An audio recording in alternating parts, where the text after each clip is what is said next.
Hey, yo, what's up? Hi, welcome to another stream. 2019 British Grand Prix. Good memories from last season.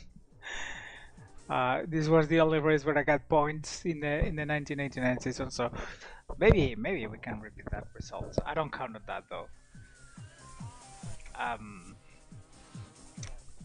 All right, I don't want to delay proceedings too much, so I think we're gonna just go into the race.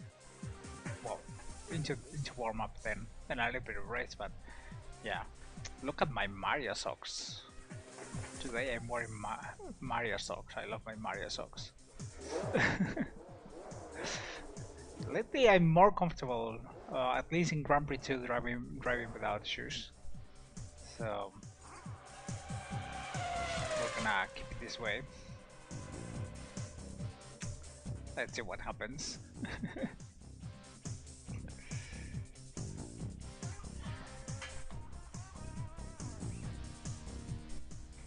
I love this soundtrack, it's so good. I never get tired of it. Alright. So yeah, let's get to warm up.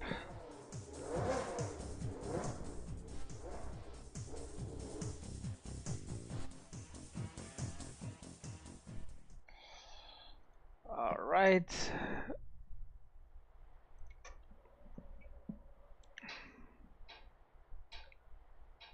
This just should yeah, I guess I can go to race tires.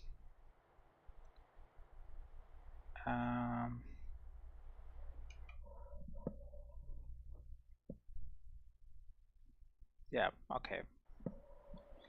Seb looks good. Let's pull full race fuel. And then we can go.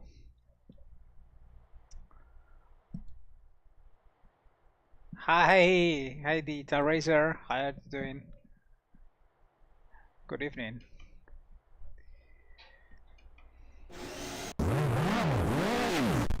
Oh, ice cream, nice. I love Turkish ice cream. You guys do the best ice cream. Are you eating? Well, you do the second best ice cream. Nothing beats Italian ice cream, but I really like Turkish ice cream. It's so good. What flavor are you eating?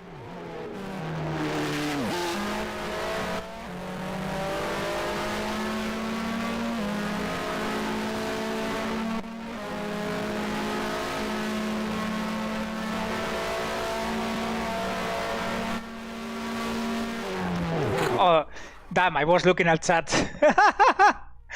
I was looking at chat. Mara's ice cream. Ah, oh, nice. So good. I was in Italy a couple of weeks ago, so it was great.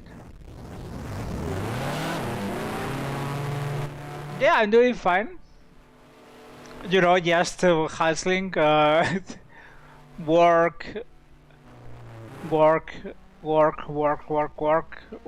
some video games, and then more work. That's my life at the moment.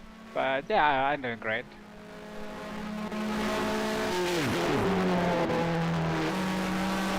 Here to go to Spain in about 1 month time.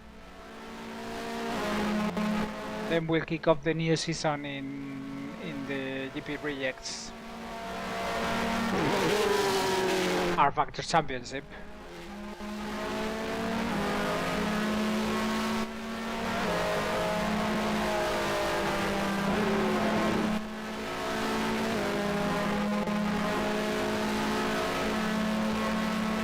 And I'm also happy I earned my first 5 cents on TikTok yesterday.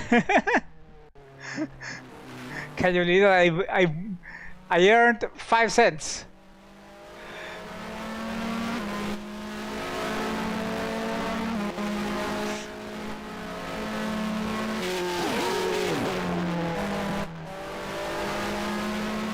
I feel rich, bro.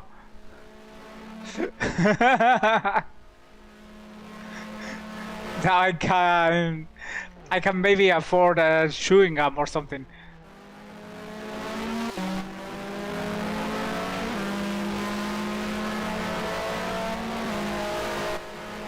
I mean, it takes time until you get until you get it to fit into the kind of content that you'll want. But on a streaming side, it's great for exposure. It's way, way, way better exposure than YouTube or Twitch or Kick for that matter. In that sense, it's great.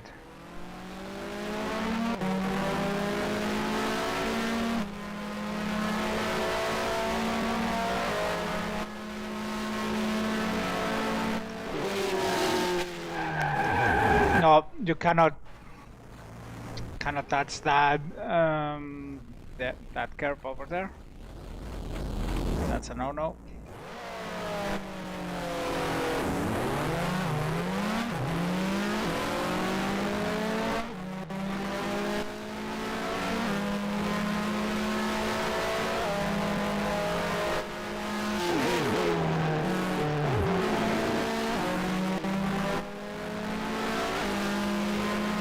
So yeah, earlier this month I was in Italy, so it's such good ice cream. Like, and the good thing is like it's everywhere. It's everywhere. Anywhere you go, you have a good ice cream place nearby. Not all of the ice cream places in Italy are good, but normally you're not too far away from a good one.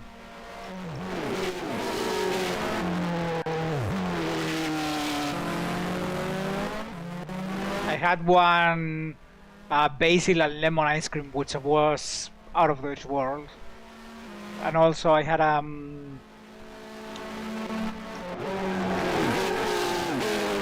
oh god, yep, and I had wild bean ice cream which was amazing as well. Oh, so good. I really want to go back. Yeah, true. True. It has lots of tourist traps. But if you do your homework beforehand, it's very pleasant. It can be a super pleasant country to visit. It's a little bit, but I mean, it's a little bit like Spain, you know, or like other popular countries. Once you know where the tourist traps are,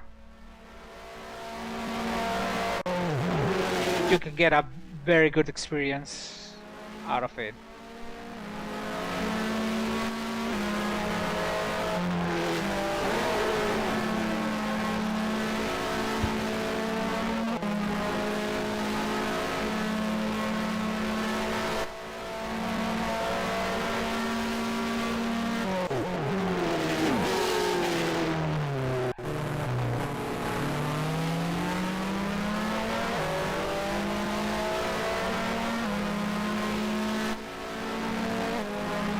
Have you seen this guy on Twitter who's programming oh god, this corner is awful. Cops is awful. How do I take cops with a full tank?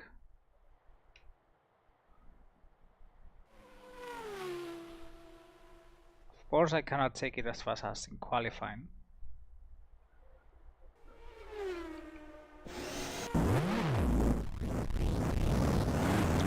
You can have a dedicated engine for your car, nice. But can you set anything other than power, or?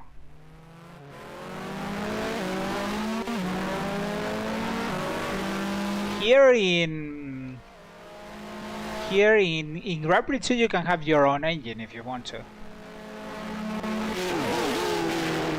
You can have a player engine and separate that from the values in yeah, and separate from the values in the editor. That's entirely possible.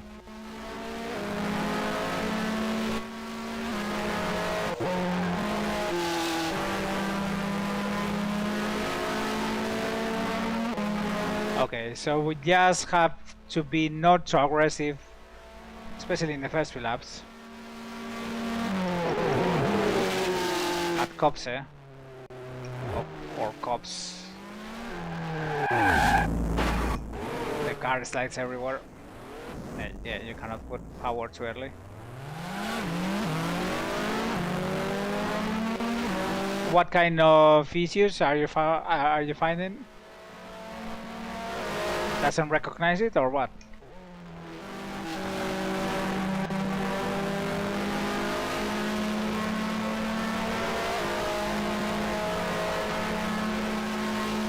Oh, okay. Because as far as I understand, Grand Prix 4 should have no problem recognizing wheels. It should be a pretty straightforward process. Oh, it doesn't recognize the pedals.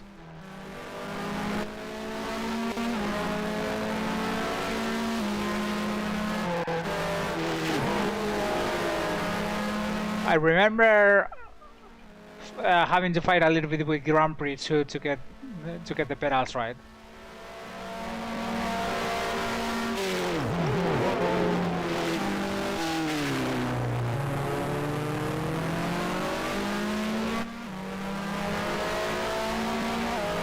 Yeah, reinstalling things in older iterations of Windows normally work. Maybe it's a driver's thing or something like that.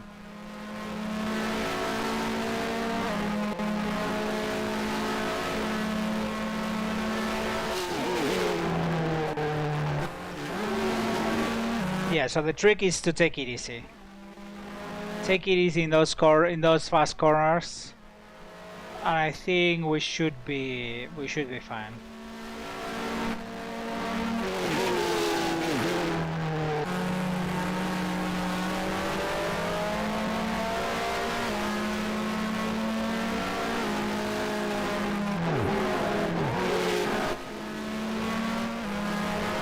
Oh, nice. I would definitely watch that.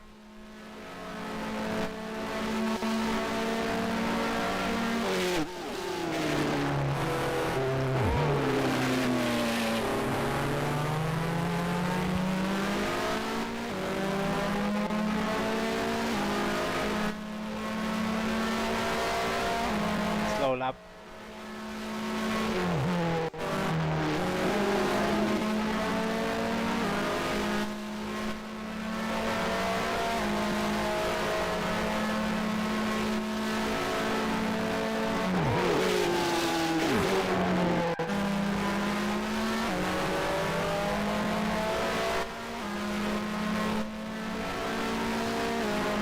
Hi, Michael.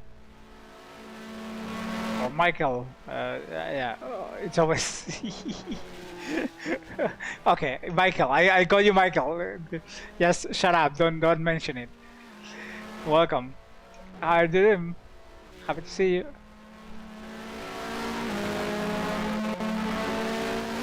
Just doing a few warm-up laps, as normal do before starting the race.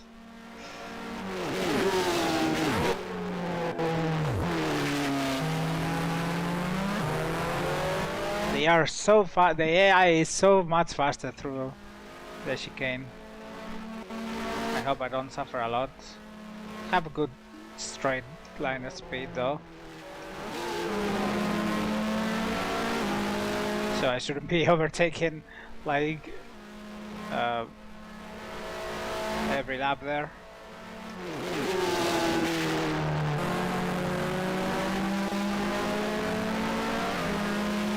Okay, this is a much better sector one.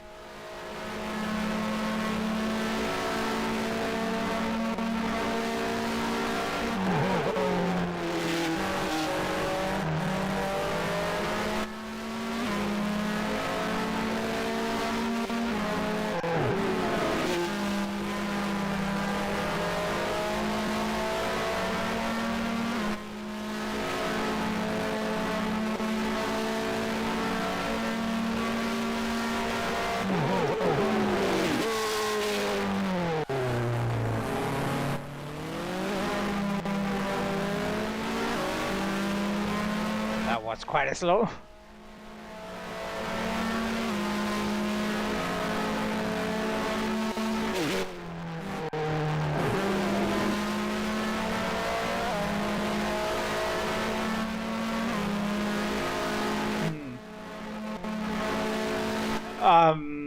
Michael, do you watch current Formula One? Did you all guys saw the Spa race? Yeah, home GP. We did that. We did fight last season.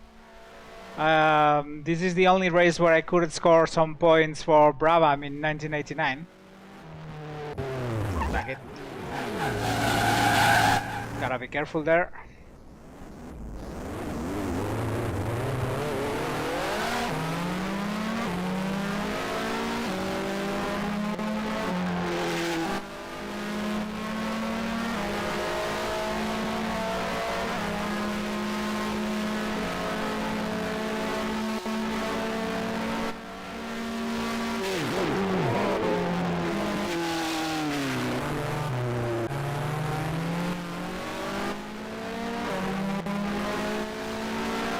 That exit was good.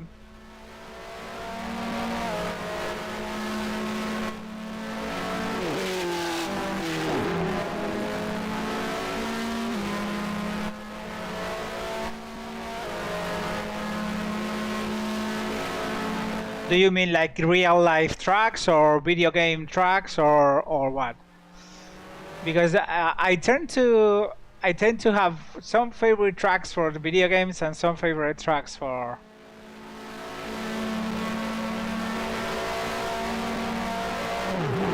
Yeah, I really hope Max doesn't win everything.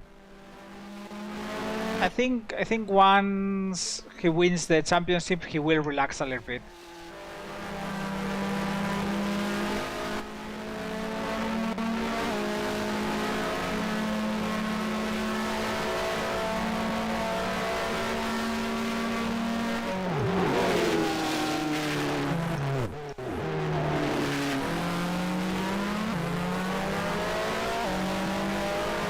For games and IRL, okay.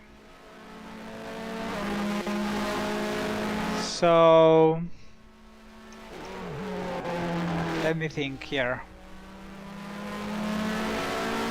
IRL, if we are talking F1 tracks, out of the classic ones, probably my favorite to watch a race in any given year is Interlagos. I really like Interlagos as a classic track. It's probably my favorite of the classic tracks.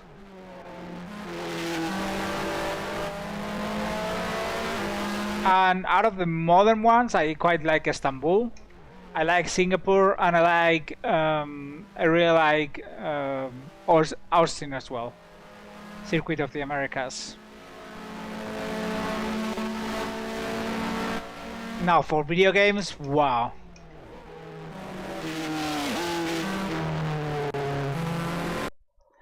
All right.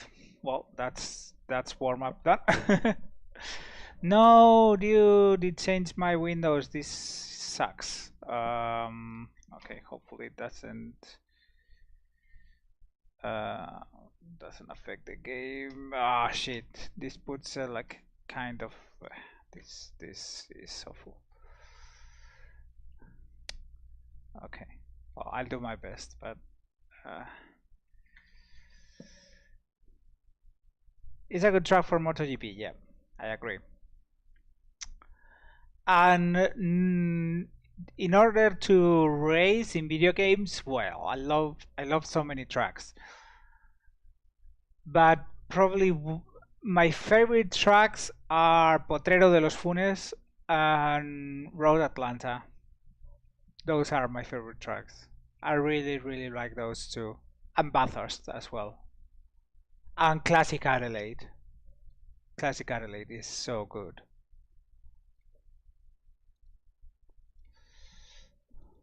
Alcañiz, of course, but Alcañiz is, I mean, Alcañiz is another category. It's a step above everything.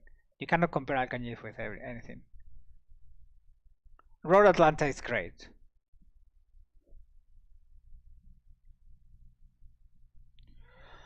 I mean, Michael, the thing is, okay, it's boring, but we've seen this kind of domination before. So I think if you're looking to watch the race and you forget about Max, and then you watch the race how it's developing for second place, we are having great racing this year. Yes, I've played F1 Challenge a lot. In fact, when I started this career mode, first I did like half a season in F1 Challenge. The thing is, it's a pain in the ass to mod every race so so the performance matches reality. That's the thing with it,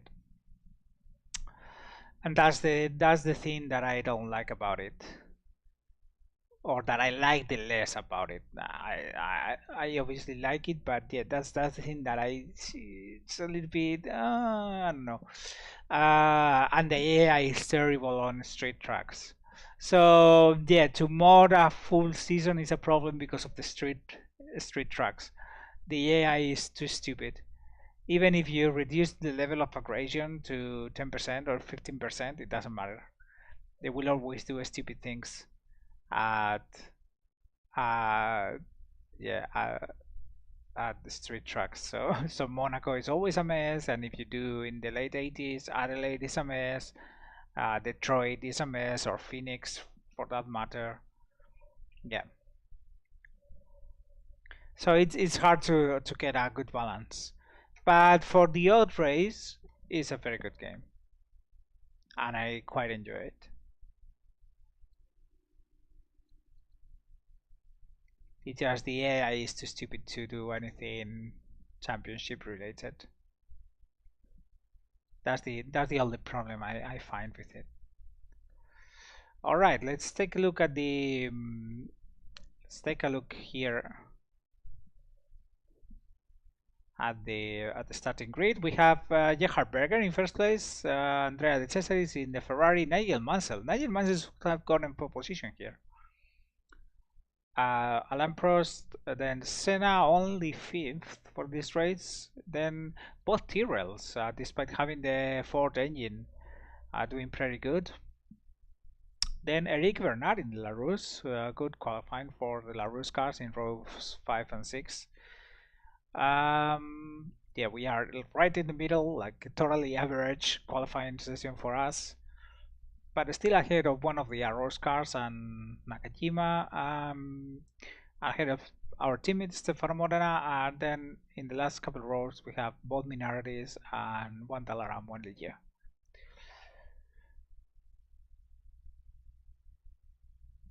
Yeah, well, I've won races in F1C just by staying on track, and I've won Monaco races with low level of aggression. I've won Monaco races just by staying on track during 25 laps or something like that.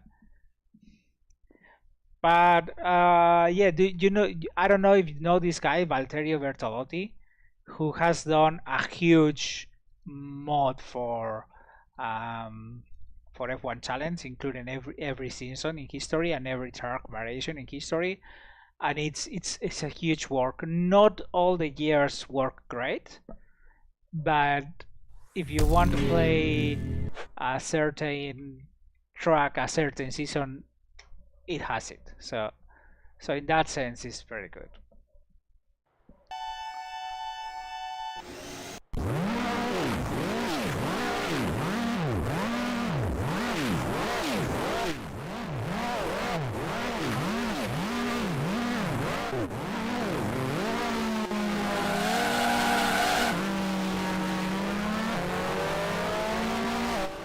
move to the inside here. I have a car on the inside. Okay. Okay, got rid of the Leighton house. Very good start, 3 positions. The Benetton is quite aggressive. Gonna try to move on the inside here. Almost ate that Tyrrell. Let that car on the other side. Now we can get some nice slipstream down the hangar straight.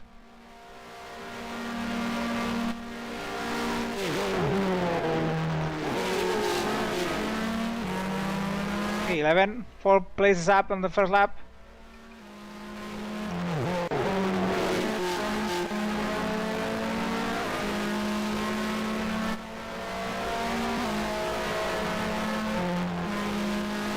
Wow.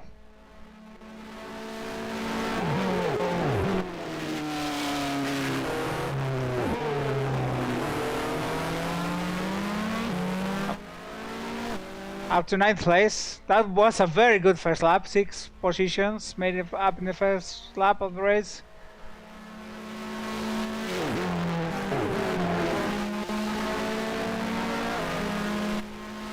Definitely my best first lap of the season so far.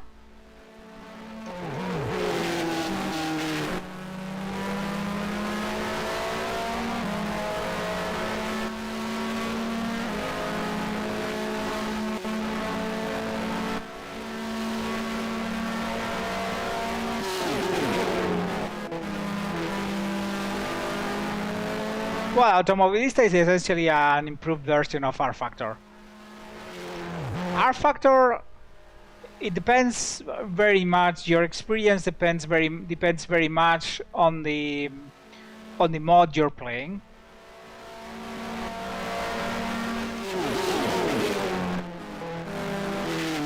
But there are several mods in R-Factor that totally hit the spots and are great. And the good thing about R-Factor is that you have, especially regarding tracks, you have almost any piece of content you can think of. Oh, that Tyrrell is going very slow. Might have gone slightly off the track. We pass LAC for 8th place on lap 3. That's Nelson Piquet ahead in the Lotus Honda. Their engine is probably too fast for us.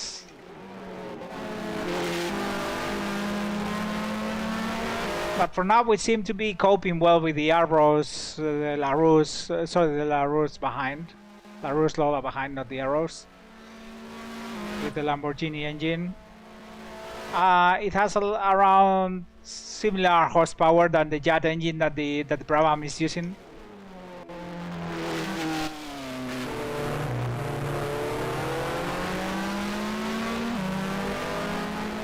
A little bit slow in the chicane, but that's fine. I don't care. No, you're not passing there.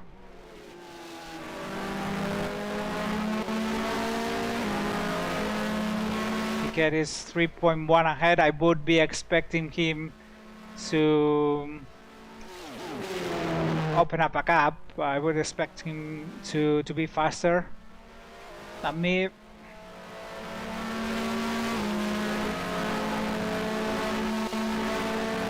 But so far so good. Good progress in these early stages of the race. I thought I would plunge down the order.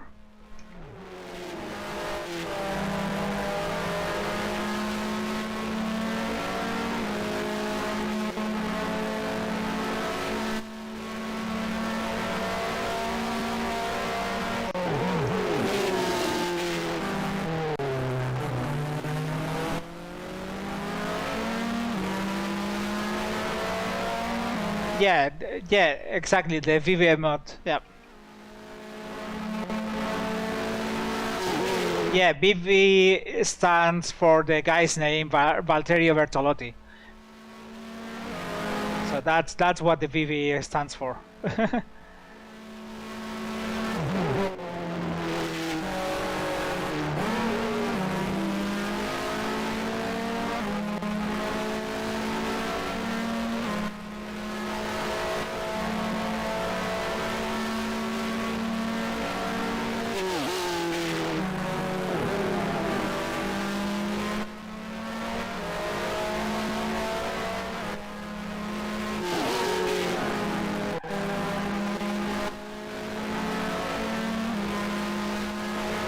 want to take any risks. In qualifying, that's flat, but I don't want to take any risk here.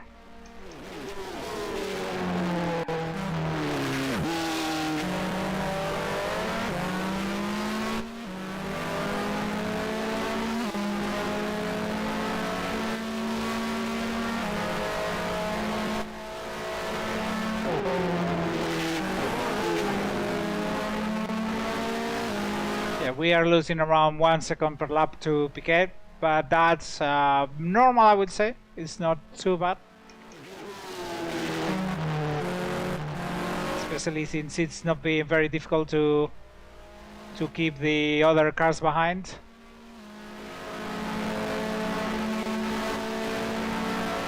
Yeah, it's quite big. Yeah, that's true. I don't know if I have it installed somewhere. If not, I would have to ask him for the password again. In my opinion, it's good, but it's overly ambitious in the sense that it's so extensive that not all of the cars drive well and not all of the tracks work well.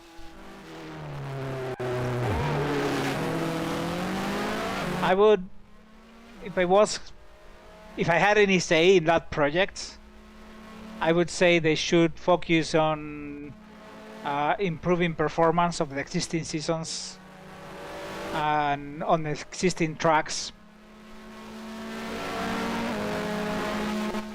rather than keep adding content to it. Except for content that feels like kind of mandatory, like new tracks from the current F1 season or something like that. But yeah, they shouldn't really be adding more content like every test livery ever made or things like that that are very time consuming for the modders and don't add anything of value, in my opinion. Oh, that's a Williams.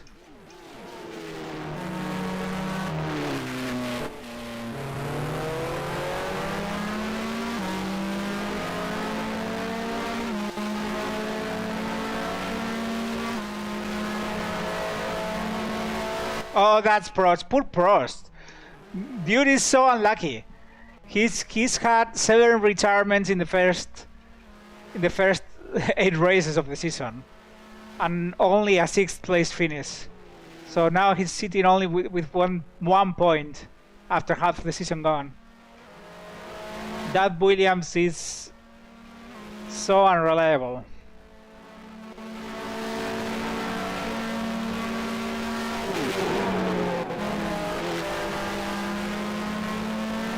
Like, for example, I'll give you a quick example of something that could be easily fixed. So as it stands, I don't know if they fixed it since I last played it, but as it stands, the 1991 cars are undrivable because they had like insane torque, so you almost immediately go into a spin whenever you try to ride them. So, for example, they should concentrate of fixing that kind of stuff.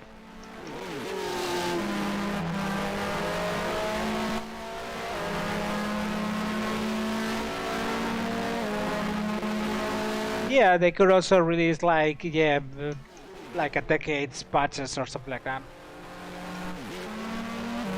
But I mean, just don't take my criticism wrong. It's an amazing work. It's an amazing piece of work, what they've done. It's a great amount of effort.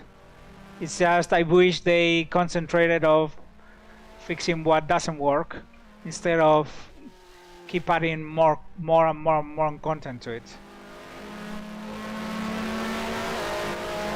Because the time investment is already huge. And you have more than enough stuff to play for the rest of your life if you just want to play that game. Oh, now we have a Benetton. So we have a Benetton in 8th place. I think it's Nannini.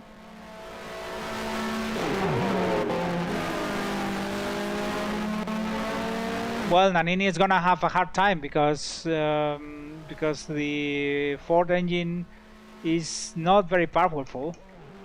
They have an upgrade for next race, which should put them on par with my jet engine, but for now the Ford V8 they're carrying is not very powerful, so it should be relatively easy to keep them behind.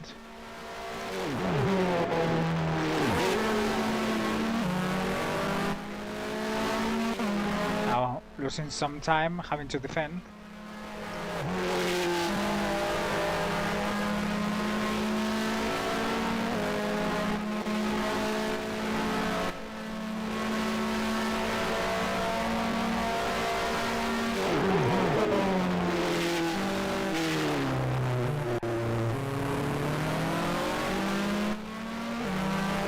Yeah, the AR-H mods were quite good.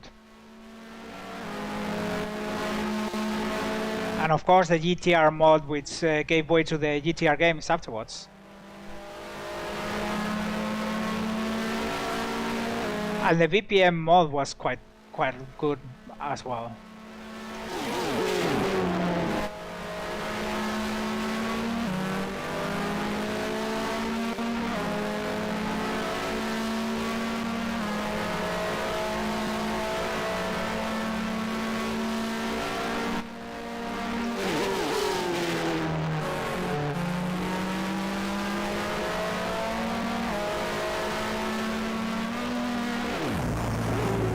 Well, that in the fast, only 11 laps.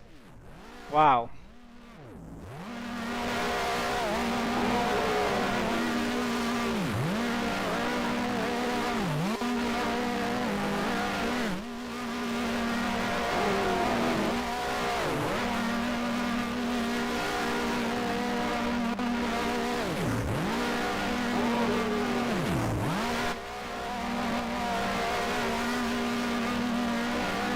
Oh, Suzuki's out as well.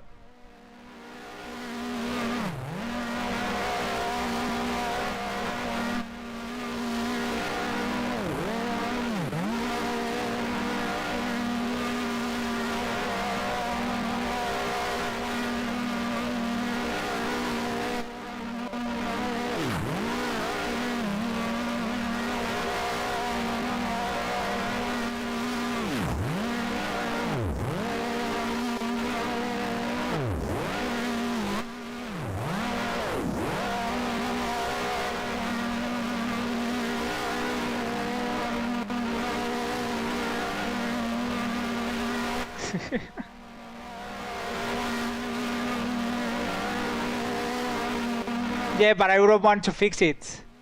I don't want to fix it because, yeah, it's like I feel like cheating if I fix a transmission issue. Actually, I'm not gonna make it because it's, yeah, we are too far from the pit box to make it. The car is already stopping. But I feel like I'm not taking it. I don't. Even if I could, I wouldn't make it back to the pits. It's just an exercise of seeing how far I can do it. Yeah, that's it. Well, now let's enjoy the rest of the race, ladies and gentlemen.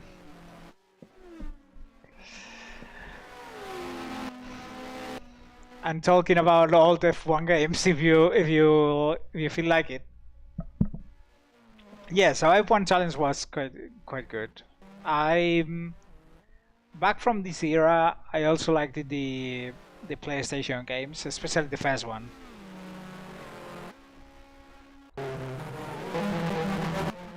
The first one was so good. When it came out, it blew my mind. I also played quite a bit Monaco Grand Prix Racing Simulation 2. That game was the sole reason I got a 3D card back in the day. That I need a graphics card. Yeah, it's for studying graphic design stuff, whatever. And I got a 3D graphics card. I got a Voodoo too. when shortly after they came out, and I could play F1 Racing Simulation and all the early 3D games that came thanks to it. Well, we were running ahead of Nanini, so we were doing quite well actually.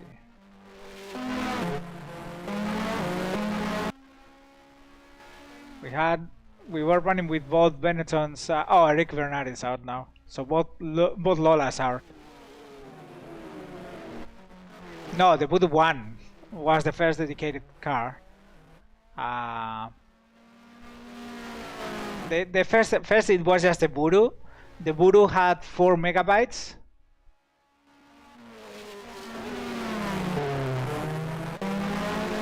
The Voodoo had just 4 megabytes.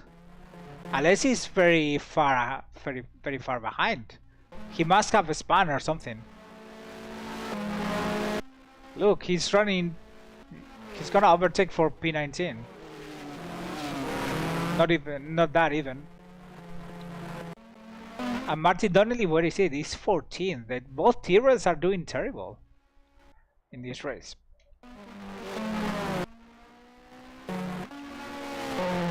So right now, which one is the best fight we have? Oh, is this? No, Berger is very far ahead. No, so Mansell just has a huge group of lap cars ahead. So yeah, the closest fight now is for P7. Oh, which one? Oh, maybe in F1 1990 mod. Which one is it? I have two 1990 mods for R Factor 1. The Endor Team 1, which is the one we're gonna use in the next season. If testing goes well. The SRM, but the SRM is not memey at all. It's quite good actually. It's a pretty decent mod. I prefer how the Endor drives, yeah.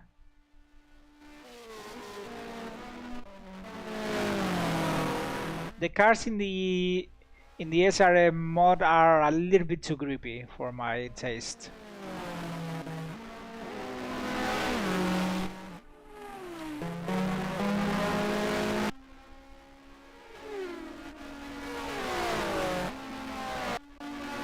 Yeah, so in the GP Rejects Discord we're probably doing Formula 1, yeah, late 80s Formula 1 next season.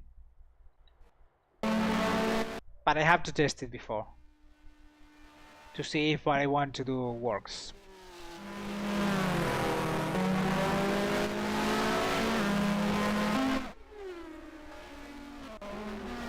So because my plan is to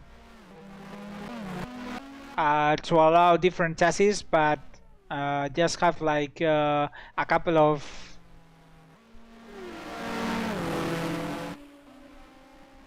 we have a couple of to have a couple of nerfed engines, so less powered than the real things want. So they are easy to drive, and then have yeah, basically a free choice of chassis. So I have to test how well that works. Oh, nice. So yeah, I think that Voodoo 2 was my first GPU upgrade. Basically, I didn't have a 3D card, and I got that one. Oh, Berger spun, and he's out of the. Berger spun out of the lead, and he's missing the front wing.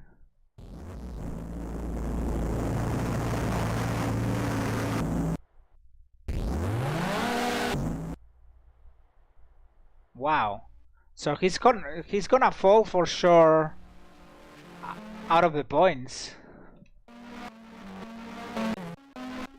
So that That means both Ferraris are leading 1 and 2 now.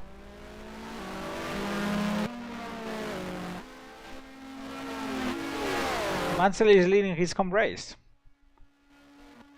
With this development, let's see where does Berger end up. Because he has to pit for a new front wing.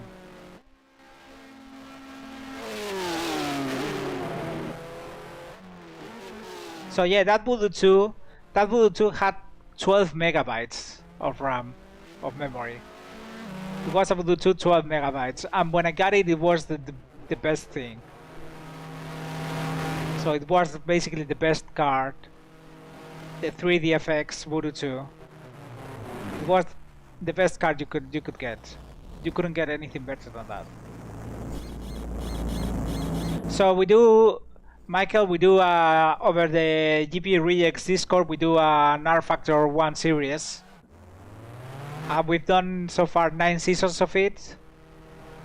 Each series we get, each season we get a different set of cars and tracks. It's quite relaxed for all levels, I would say. Also quite meme, and at some points quite hilarious things going on. And we normally race on Sunday afternoons. And we do, this year we're gonna do 2 series. We did one over the winter, spring, and we are doing the second one over the autumn, which will be the 10th season we do. And yeah, we are planning to do late 80s Formula 1 cars for this one, but slightly nerfed so they are easier to drive. And there's people of all levels, and it's quite hilarious. The last season we did shitty Argentinian street cars. We've done 70s Formula 2 cars, we've done modern GT cars, we've done Soviet era street cars like Trabants and Skodas and things like that. We've done 1960s GT cars. Yeah, so we changed we completely changed the the car set every season.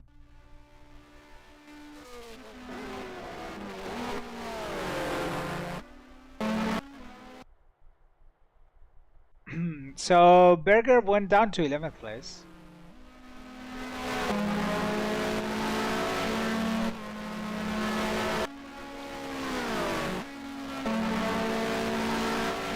This is there's no way Berger can make up this big of a gap to the lead.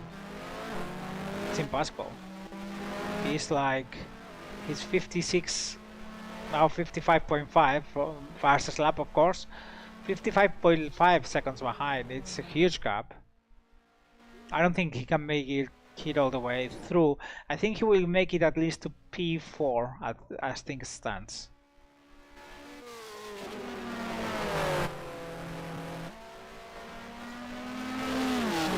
Yeah, you're welcome. If you ever feel like you want to join, just let us know and we'll send you an invite to the Grand Prix Reject Discord, where we hold all the proceedings for the series.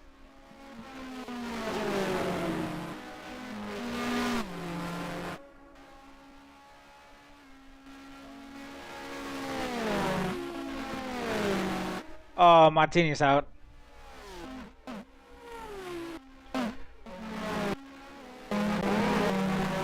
Mansell has already lapped Modena. Wow. He's flying. And now he's about to lap another 3 cars. Mansell is unstoppable so far, especially after that spin from Berger.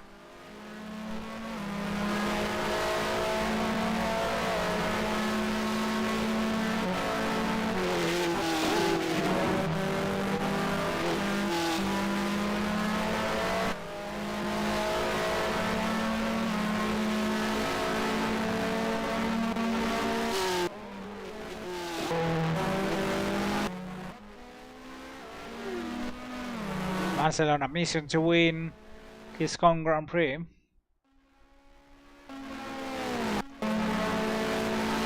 Berger, meanwhile, is chasing Nakajima. I think he's gonna get to the Lotus pretty soon.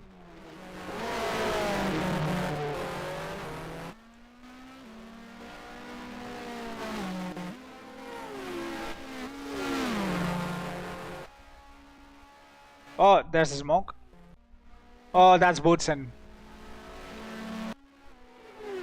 So yeah, Boutsen is gonna retire.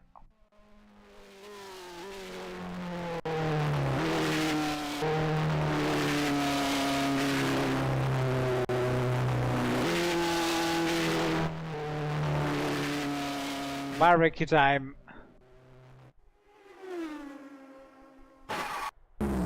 Clonk.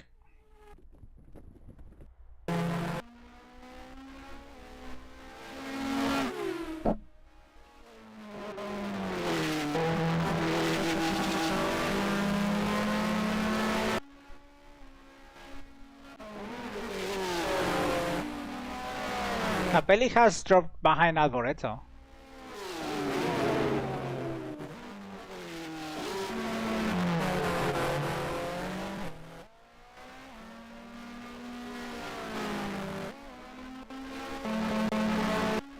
He's trying to pass Alboreto back, but no success so far. Berger does get Nakajima quite easy though. Yeah, he's gonna get Capelli like in 1 or 2 laps, I think.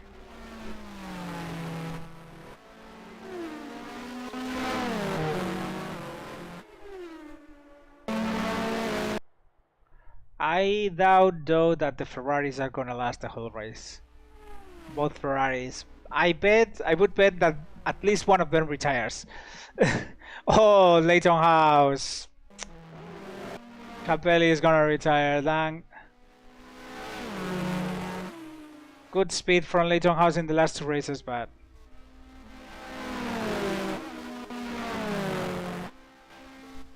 I haven't. No, I haven't. I haven't tried the retro modes for there's the Grand Prix 2 mods for R Factor. Yeah, Grand Prix Evolution, right? For R Factor and Automobilista. I haven't tried them. I should, right? See how they drive and everything. I have never thought of it actually. Could be fun.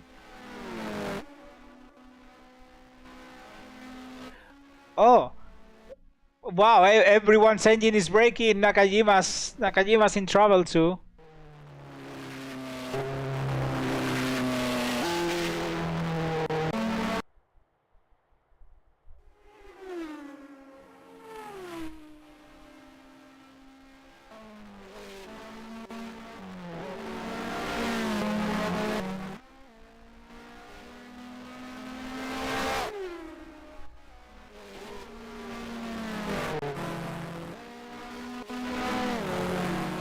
So it's up to Guillermin to save Leighton House from pre-qualifying in the second half of the season now, because Leighton House have 0 points in the last 16 races as it is.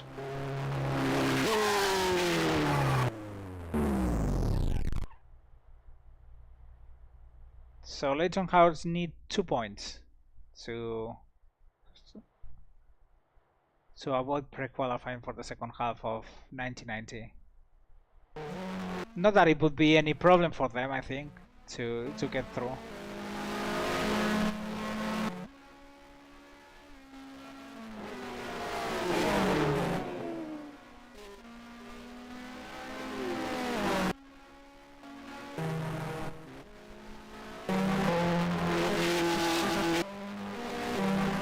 Well, Berger has gotten to Alboreto already.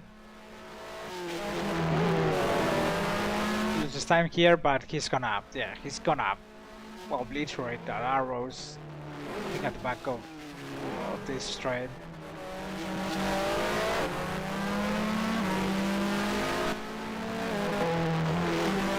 LOL.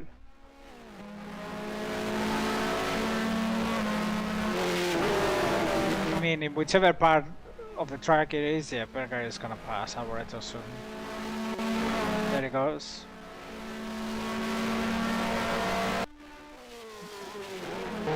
Oh, Alboreto fights for position. Okay, cute.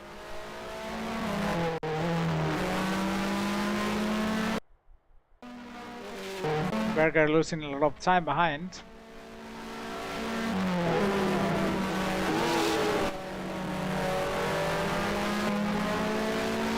Oh, somebody asked me about the plank color. I should test that actually.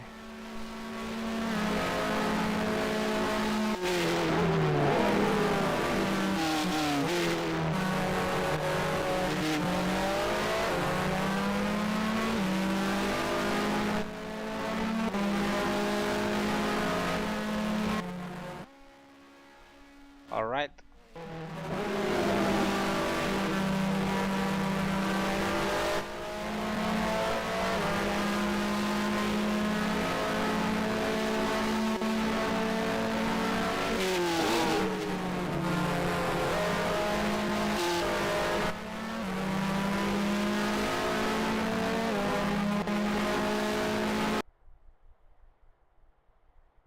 Have a good evening, Michael.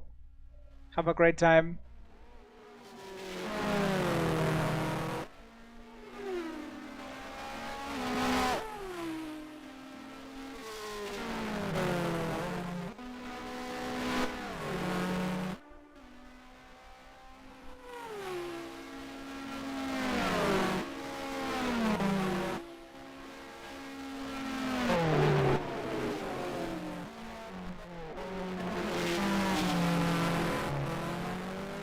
I'm worried that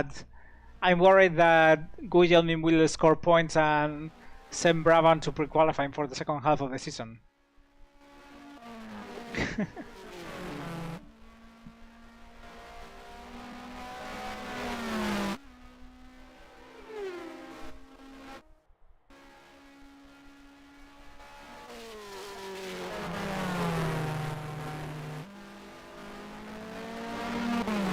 Okay, Mansell is in the pits.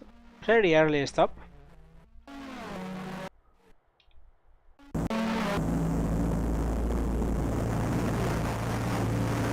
Looks like a normal pit stop though, so I don't think he has a problem or anything. Just decided to stop pretty early.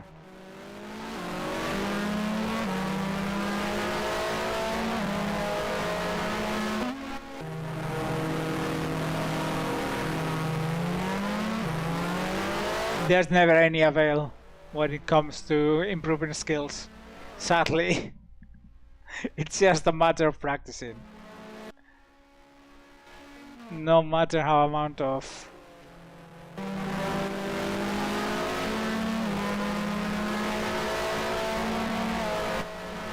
we can do some kind of online coaching thing if you feel like it one day. I wouldn't have a problem with that.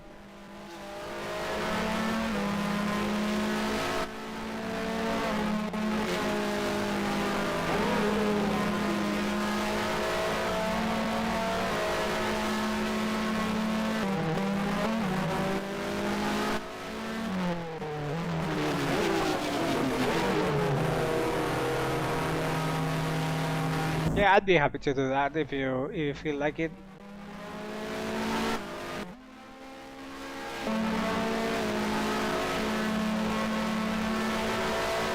Yeah, it's funny, when I was younger, when R Factor was all the rage and it was the best sim on the market, I very much was quite slow. I've become better with the years at it, but I'm not that good anyway. There's just people who's faster than me, for sure.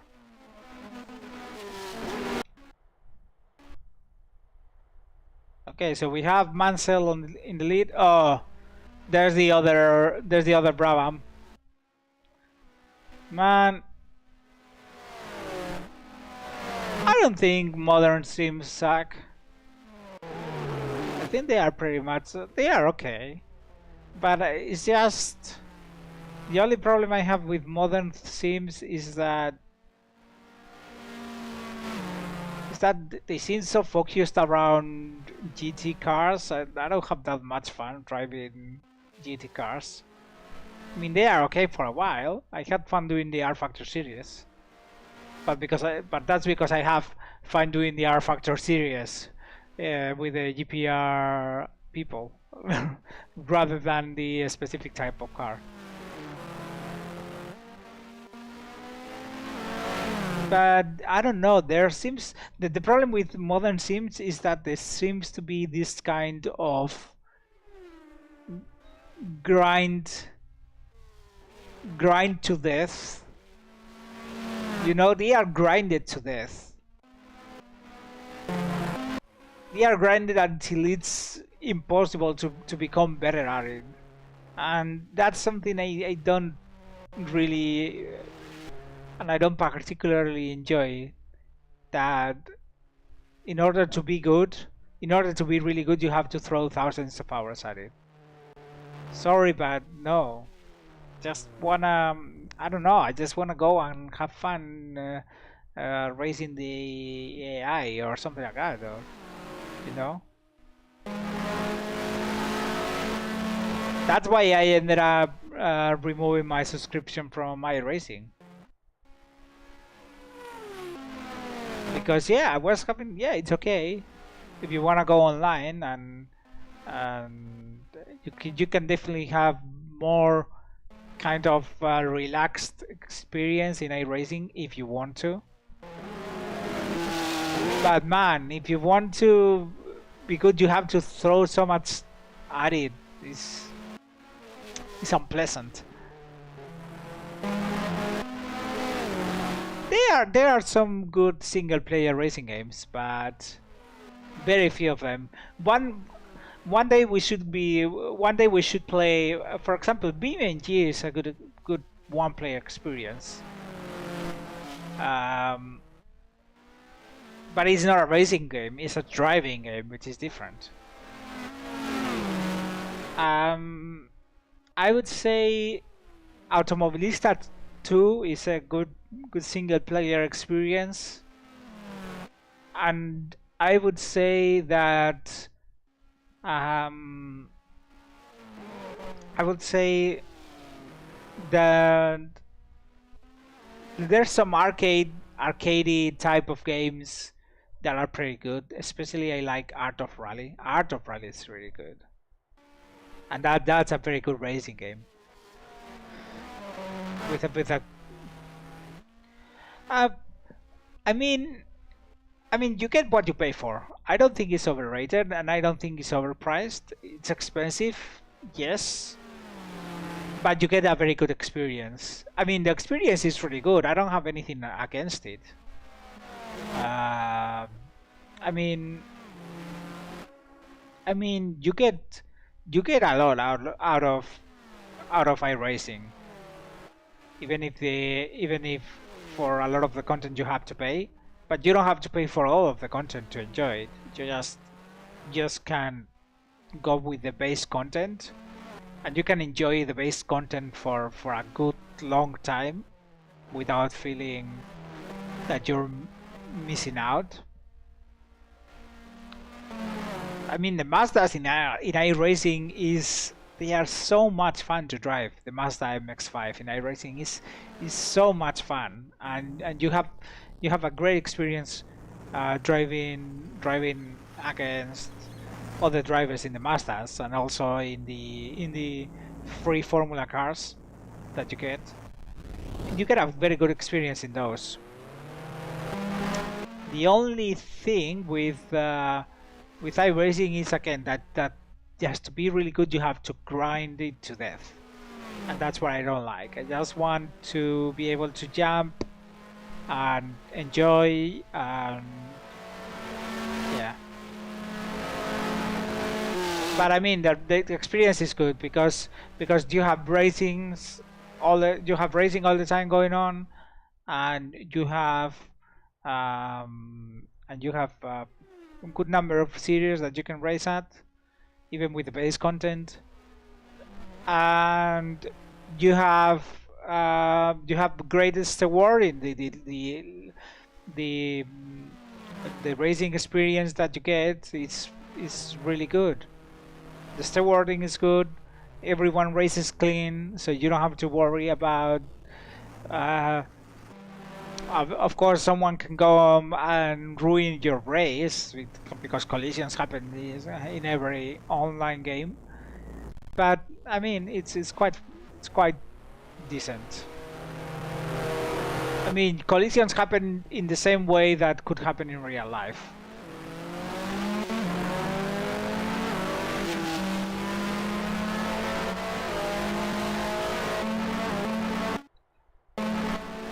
And iRacing really helps you at getting good at it. I mean, you can, if you put time, you really learn how to drive a car in iRacing. So I mean, you get a very good experience now. If you want to be fighting a lot with other people and stuff on track, I mean, yeah, you have to throw a lot of time at it. And you have, because you are paying for the subscription, you feel kind of obliged to play all the time, and that kind of experience just tires me. I would prefer to have like, yeah, like a sort of base content that I can enjoy offline anytime without having to pay for a subscription. And then, yeah, if I want to get online just by the subscription, but because it's an online service, you cannot do that. So it is what it is, but it's not. But it's not overrated. In my opinion, it's not overrated and it's not expensive for the kind of experience that you get. But my take is that it's not the experience for everyone. It's not an experience for everyone, and I got tired of it. Sim racing, in a way, it is because in sim racing you're always missing something that driving an actual car gives you. When you drive a car, I don't know if you own a car, um, but even if you've ever gone to a karting track, you know what I mean. That in the when you get to drive a car, a real life car, you get to feel the car. You get to feel everything. You feel the weight. You feel the weight distribution as you go through the corners, or as you brake, or as you accelerate. You feel the weight distribution. You feel you feel the tarmac. If you go over a curve, you really feel it. I mean, it's you feel the grip that the car has. You feel the G forces, as low as they may be, in a rental cart, or in a full-fledged car on the road. It doesn't matter that it's a slow or a normal car, but I mean, you get to feel the car. You feel it. So if there's something wrong with with the brakes, you feel it, because I don't know. You can get to know what the car is doing, and that is something that you cannot fully experience in a sim, regardless of what wheel do you have or what set of pedals do you have. Yeah, you can have great pedals, you can have a great wheel, it will give you great sensations. You can even have a motion sim and it will work, but it's never it can never take you to the same place as driving a real car does. That's the thing. I haven't go karting this year. I should go. I really want to do it.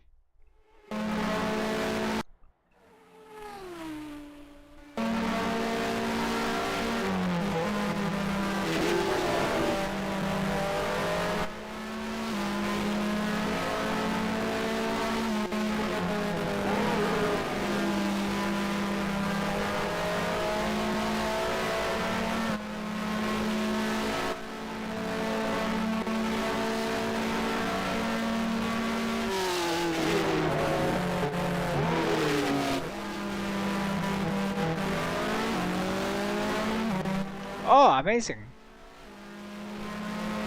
When was this?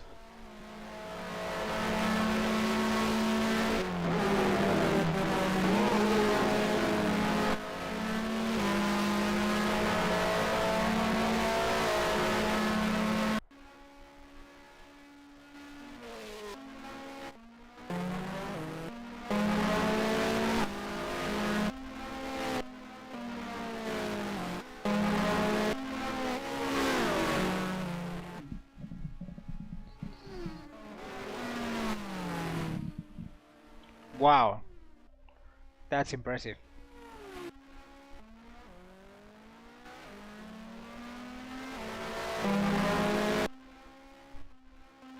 Well, this race is pretty much set. The only thing to see, I think, is whether the Ferraris last the whole distance and whether Berger can get to Patrese and Piquet.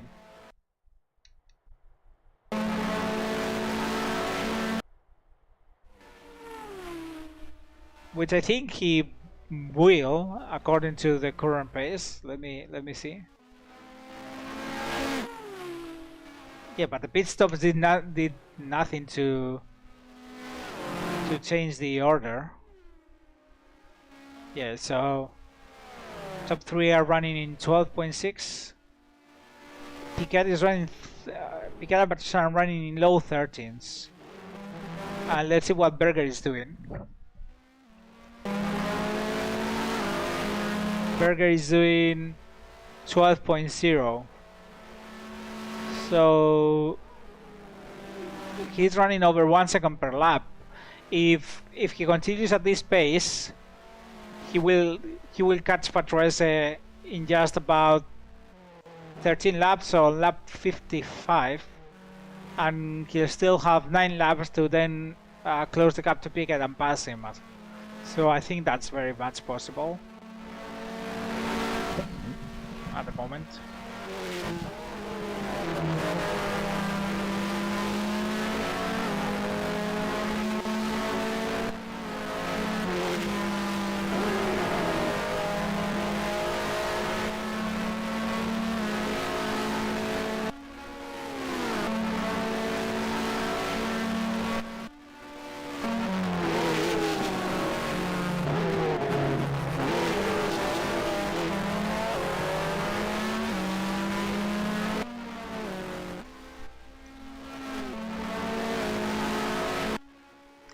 Thanks for the links. I will take a look later.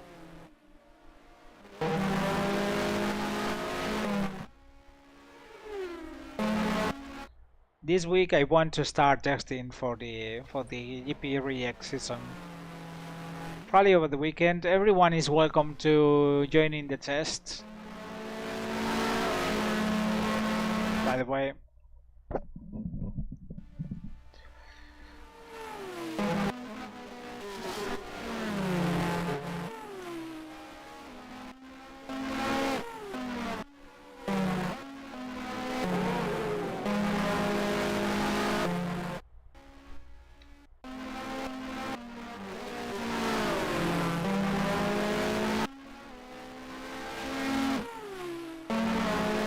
Mansell is still dominating the race.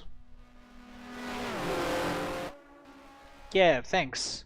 I think I have it somewhere, but thanks for the links anyway. If I don't, I will download it into my R Factor hard drive. I have an R Factor hard drive with all the mods.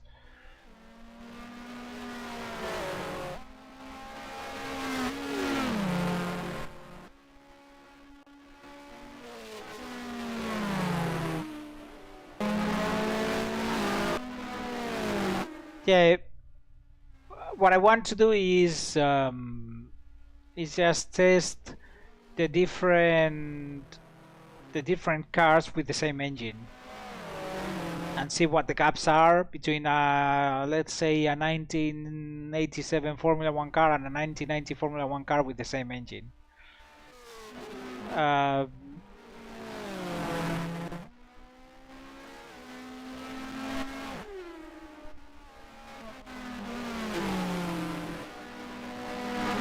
And so we have like 2 or 3 different engines, one for each skill level, and then we can choose different cars. That's basically the idea that I have.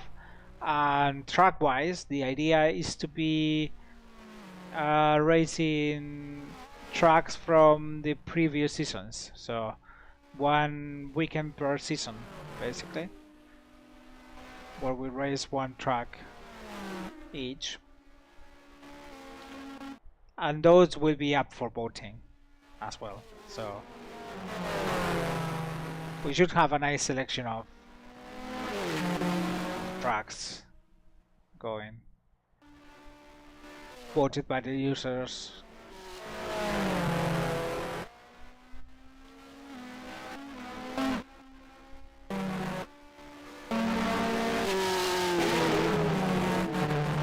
Yeah, I will make sure they are Formula 1 compatible, of course.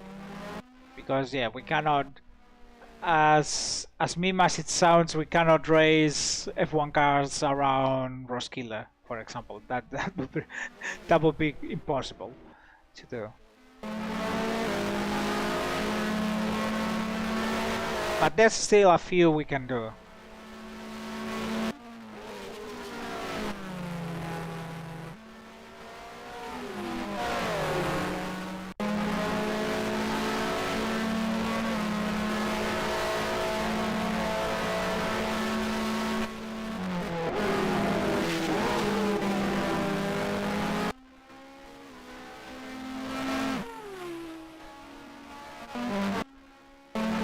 There's not a lot of attrition ahead.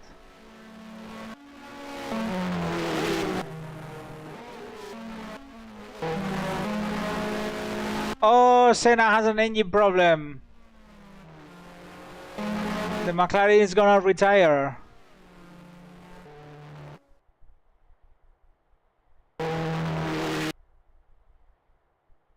Well, it's not that it's gonna make a huge dent in his championship chances, especially with Berger running in 6th place.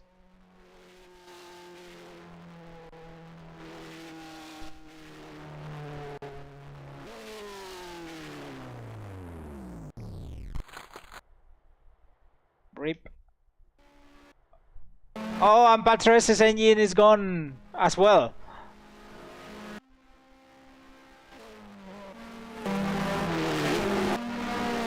Disaster for Williams.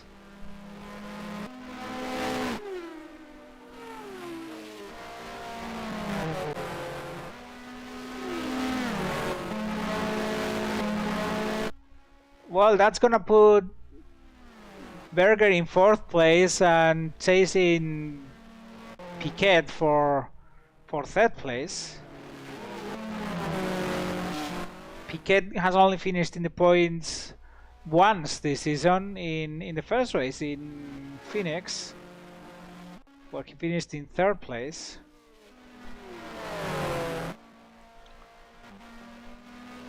And that's also gonna put it's gonna put Nannini in the points, who's fighting with Alboreto.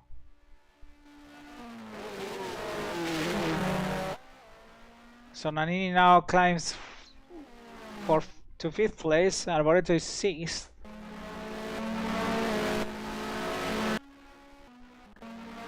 And then way behind we have Barvik, and we also have Gugelmin. So there's only 2 more retirements for Gugelmin to be in the points. Oh god, I hope it doesn't happen.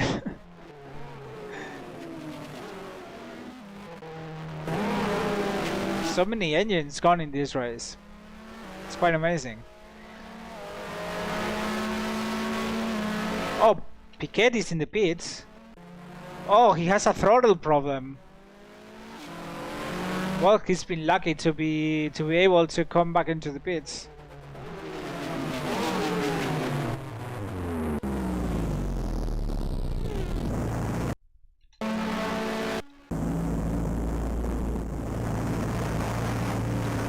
Let's see where he dropped. He was running third ahead of Berger. So now the gap for the both Ferraris is huge ahead.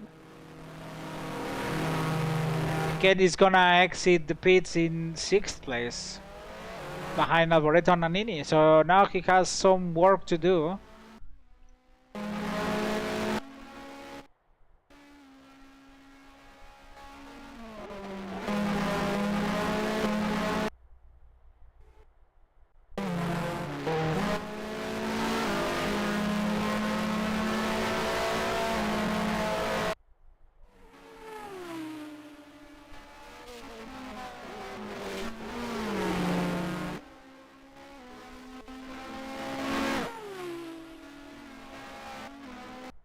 And we have both Tyrrells in the top 10 despite having a dismal performance today.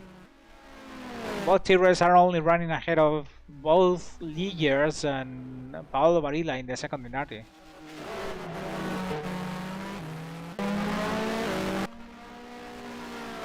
Yeah, 15 laps left, and it's left to see if Piquet can pass both Alboreto and Nannini to recover at least the 4th place.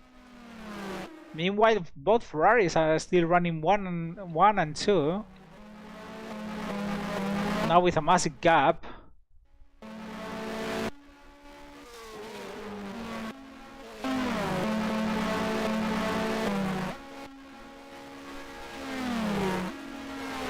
This also could be a sign of things to come in the next few fast tracks because we have races at the very fast Hockenheim, at Spa, at Monza. Those are 3 out of the 4 next races in the calendar, and that could maybe mean that the Ferrari has an advantage of those tracks over the Honda engines. Hockenheim with the jet engine, yeah, it would be a nightmare, but it would be much better than 1989 Hockenheim. This year I have 50 extra horsepower.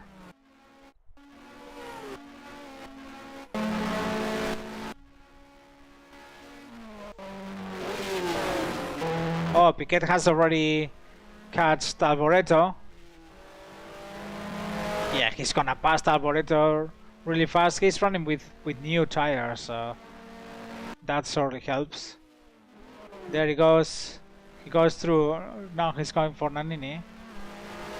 He's gonna pass Nannini so fast, I think.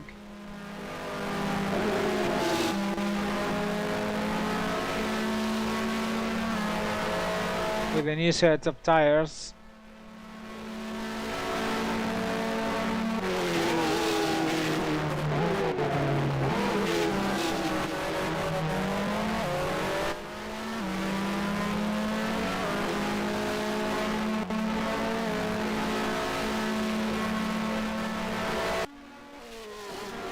There he goes. Nelson Piquet takes the 4th place. So he's been able to recover a little bit, and now he's in 4th place. That put him in 3 points and put Lotus with 7 in the Constructors' Championship. Still a very, very low points tally in this at this time of the season, where Lotus last year had won 2 races.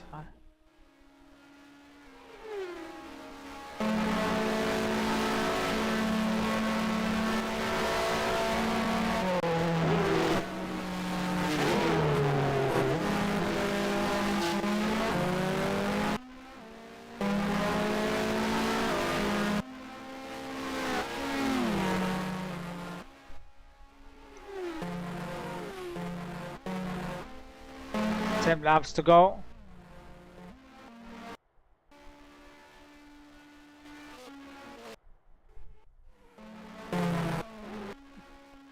We still have a fight going for 5th place between Nannini and Alboreto.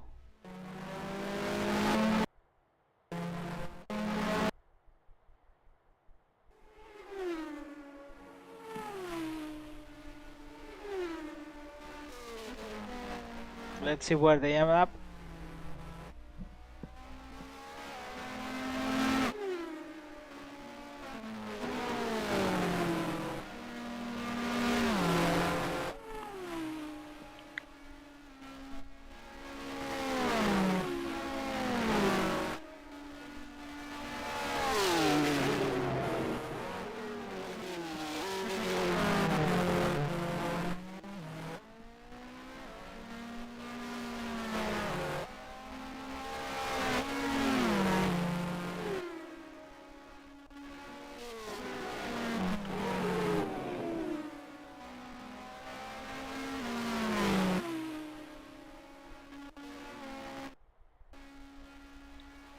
So, had my engine held up, I would be running in 5th place.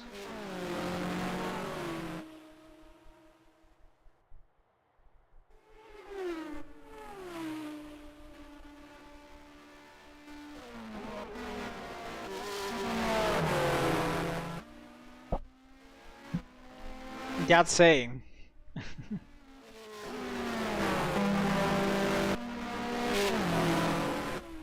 Some more points out of the window for Brabham.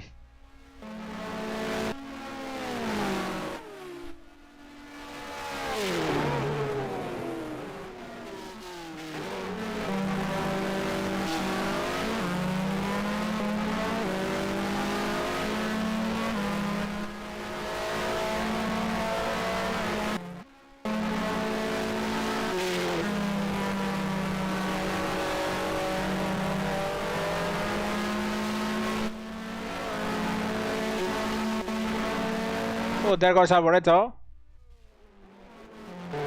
He cannot get through, but he's very, very, very close to Nannini at the moment.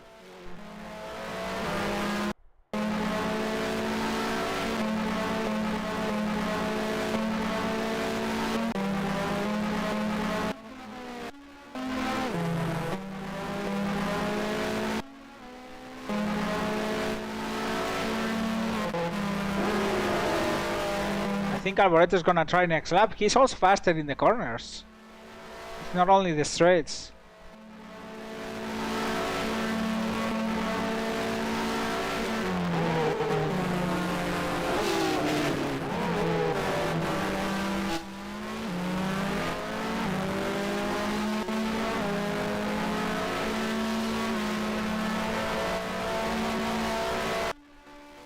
There he goes.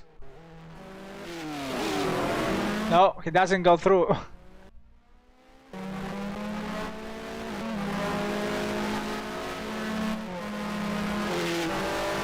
Oh, that's the engine. Oh, Donnelly's engine is gone.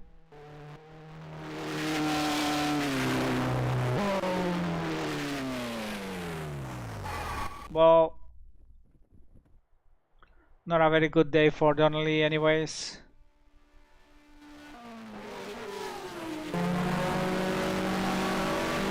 Tyrrell having a lot of trouble with an underpowered car in this track.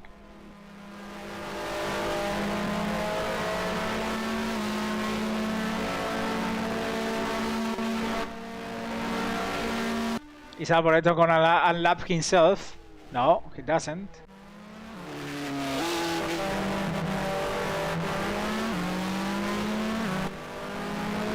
Alboreto has now to wait patiently until the Cesaris decides to lap Nannini. He's lost 4 seconds in the last lap, Alboreto, just by going side by side with the Cesaris. But Alboreto will do better just waiting for the Cesaris to lap Nannini.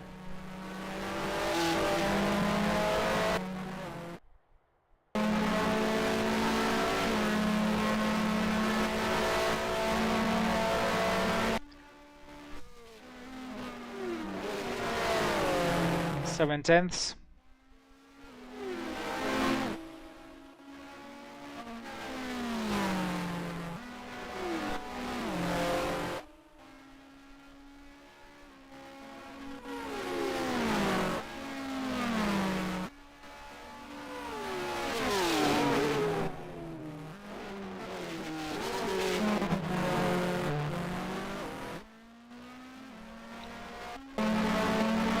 Nannini now gets lapped. So this is Alboreto's chance to get closer to Benetton again. They only have 5 laps to do the job.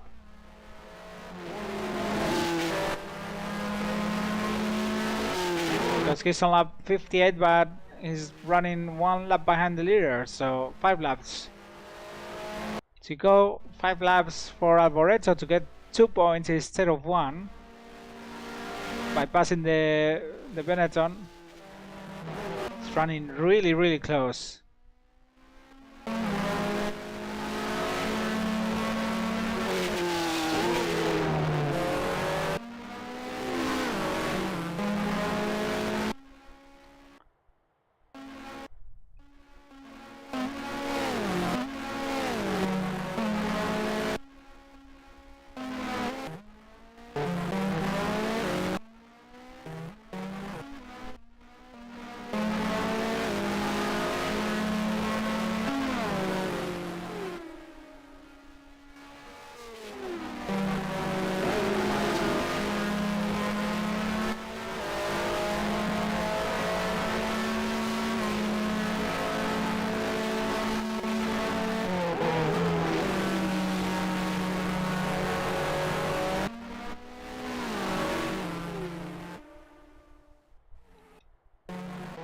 Okay, let's go back to Alboreto and Nannini. Alboreto is now running a little bit farther. But they will both find Paolo Barilla quite soon on track. And maybe the Minardi helps them to bunch up a little bit again. Let's see what happens. Nannini is already maybe losing a little bit of time behind Barilla. It would be important for Nannini to pass now. Before Cops, he cannot do it. He's still behind. He does pass now though. Alboreto doesn't lose any time behind the Minardi either.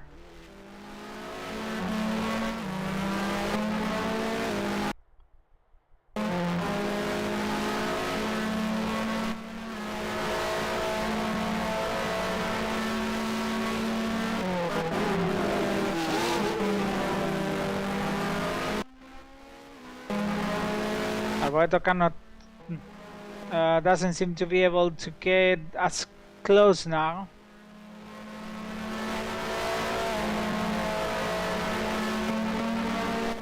It seems as if Nannini managed the traffic a little bit better. But the gap is tiny, it's less than a second, I would say.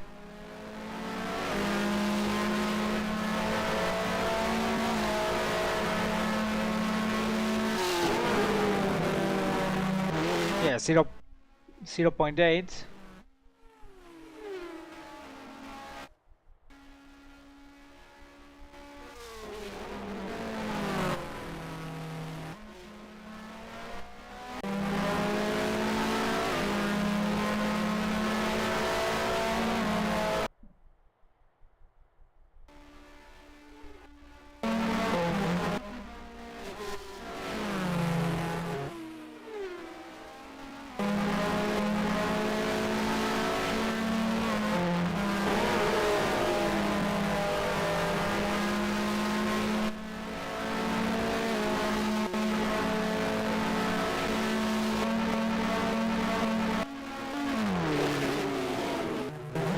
This is having the lead there is it's gonna be bad for Alboreto.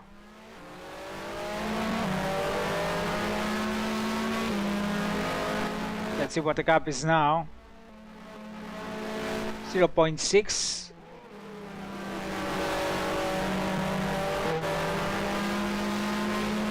On to the final 2 laps of the race.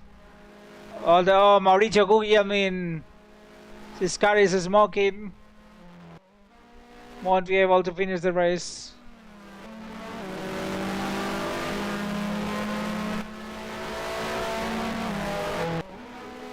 So that means sadly that for Leighton House that they will have to pre-qualify for the second half of this season.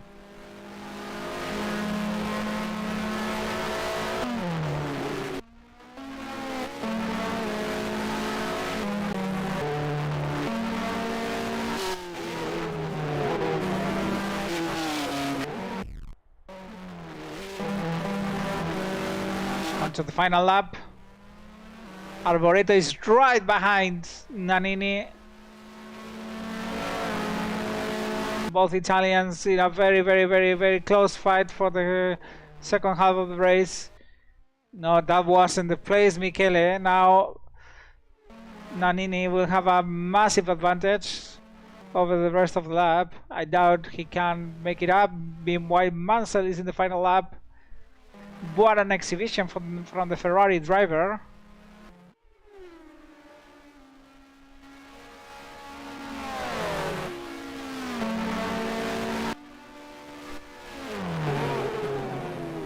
And Nigel Mansell is gonna win the 1990 British Grand Prix at home in Silverstone. There he goes, crosses the finish line in first place. Second place comes his teammate Andrea De Cesaris. Amazing day for the Italian outfit. Here come Nannini finishing 5th ahead of Alboreto. And here in 3rd place comes Gerhard Berger in the McLaren. He led for the first part of this race, but then Span had to change his nose cone, and this is the result. A solitary 3rd place for him.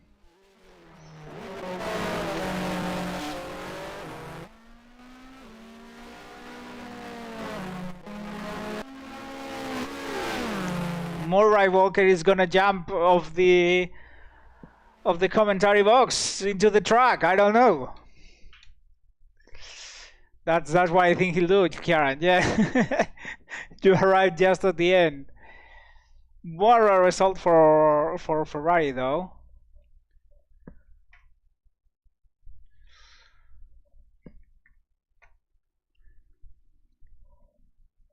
And also first points for Nelson Piquet since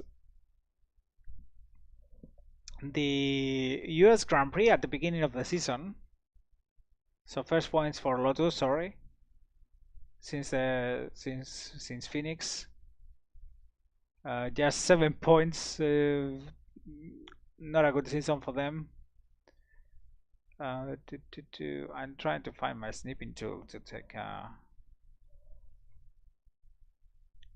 screenshot of the results. There we go. Now I have it. Oh yeah, it was a good race. It was quite an entertaining race, to be honest. Let me.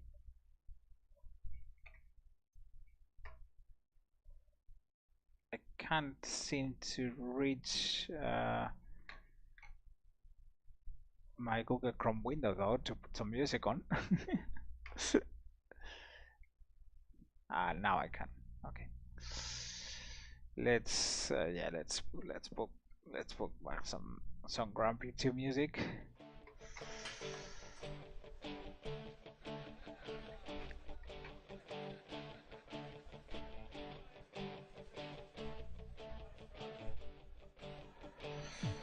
So yeah, good result by Arrows as well.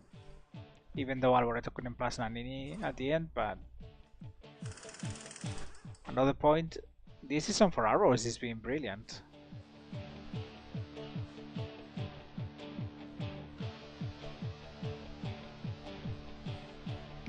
All the retirements were either engine or transmission failures. Oh no, there was an oil leak. Okay. But look at all these engine failures.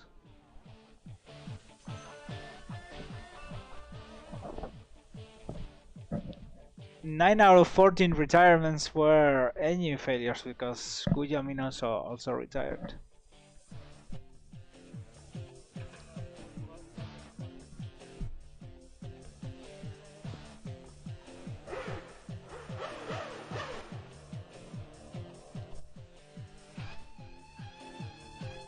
Yeah, I retired way too early to make something of a better fastest lap, and even then I just got a better fastest lap than Stefano Modena. But I retired way too early to be able to do something better than that. So we would have finished 5th if the car had head up. Not bad. Also, Alain Prost only 1 point so far. I feel for Alain. I feel for Alan a little bit. Yeah,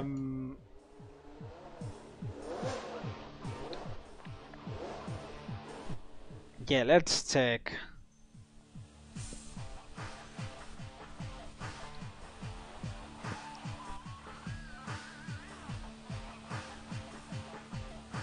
Wow, Aguri Suzuki 5th? Amazing. Why didn't we get that qualifying position from him before? Look at this one with the Lolas in 7th and 8th place.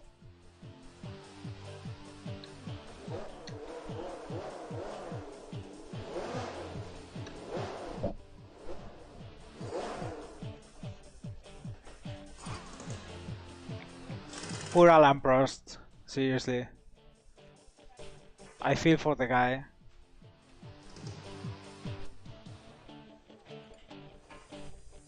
Just 1 point in 8 races. Oh god. It's like 1989's Gerhard Berger all over again. But in a Williams.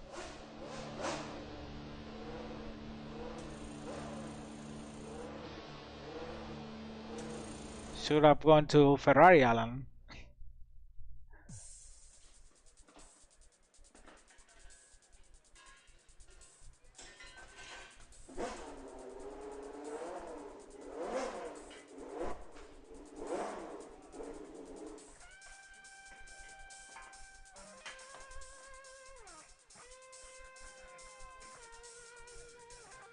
Oh, Prost retired. Oh, Eric Bernard is running. Oh, Eric Bernard he finished. Oh, he finished 4th in the end. But that was very good. Oh, look at this result. Well, we will have Lola. We would have had Lola with 3 points in this race. And Andrea Cesare is scoring his 2nd win of the season. It's always fun to take the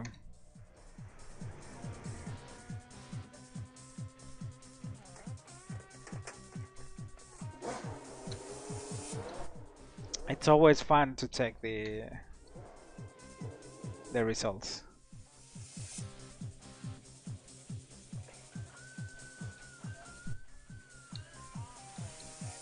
from the other seats.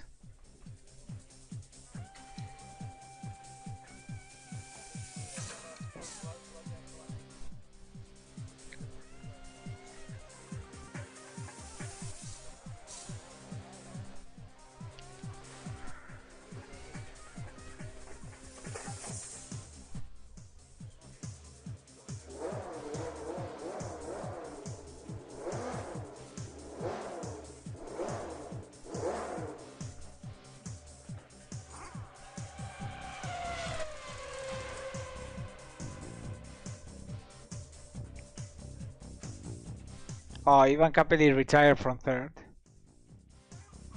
in this one.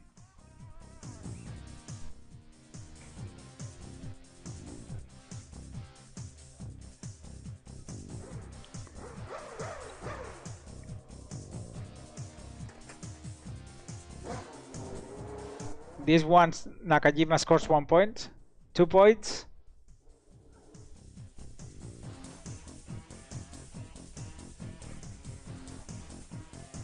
Those would have been the first points for Nakajima this season.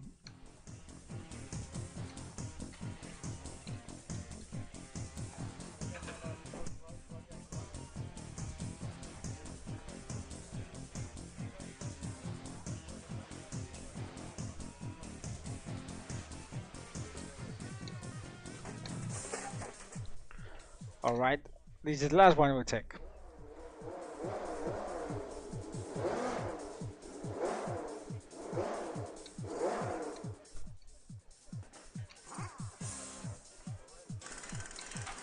Oh, I never qualified for that one. Must be Moreno.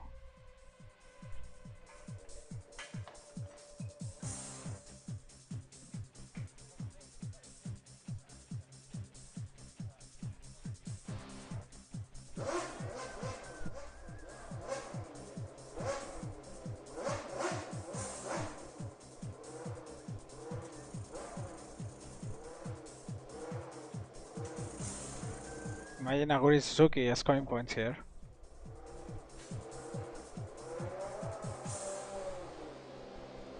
Well, Suzuki retired. Eric Bernardis is still in the race. Falls behind a little bit.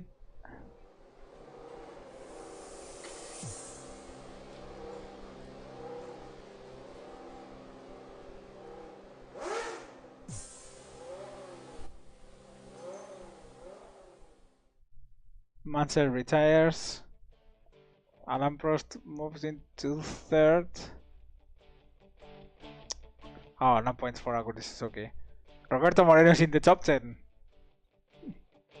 Roberto Moreno finished 10th in this one. Yeah, but nothing amazing. Alright, that's gonna be all for today. Thanks a lot for coming. I have a lot of fun. And we're gonna see on the next one, which is gonna be the German Grand Prix. Hopefully by around this time next week we can get to it this time, or Tuesday, something like that. Yeah, we'll get to it then. As always, thanks for watching. Thanks for keeping me company. It was very entertaining despite having to retire early in the race. And yeah, see you next one. Bye bye. Thanks.